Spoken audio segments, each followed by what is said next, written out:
ትልቅ እግዚአብሔር ካረገልኝ ሙያዬንም ወደው እናቴ ታመመሽ ጊዜ አልትራሳውንድ አለ እና አልትራሳውንድ ታይቶ ነው ካንሰር ስለነበር ያመማት የላንግ ካንሰር ታፕ የሚደረግ ነገር አለ የሚቀዳ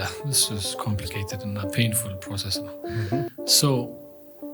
የሚገርምህ ይሄ ስራዬ ምናምን ትቶልኛል አልትራሳውንድ ከ3 ሰዓት እስከ 6 ሰዓት ተፈቅዶልኝ 5 ሳንቲም ሳልከፍል አይገርምም እንደዚህ ደግ ሰዎች አሉ እኔ ያረግባለሁ አይ ዶንት ኖ ተከፍሎ በቃ እንደ ቪአይፒ የትም ሲሄድ ሳትሰቃይ አሁን ታፕ ማድረጋውን ሆስፒታል ብትሄድ ያሰቃየዋል የኔ ጓደኛ ደግሞ ይዘ ዶክተር ረዊን ኃይሉ ቅድም ያልኩ እሱን ባለውለታዬ ነው እሱ ነው ታፕ የሚያደርግ ተጠንቅቆ እያወራን እየተጨዋወት ዘና ብለን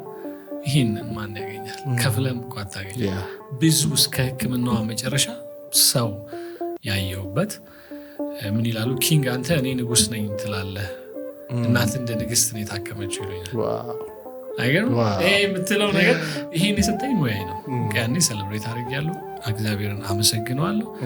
ምንም ቢሆን በዚህ ሙያ አለው ማይንድ ያንሰጠኝ ከና እኔ እናቴን በጣም በጣም በጣም ነው የምወዳት ከዛ በላይ ምንም ሊሰጠኝ አይችልም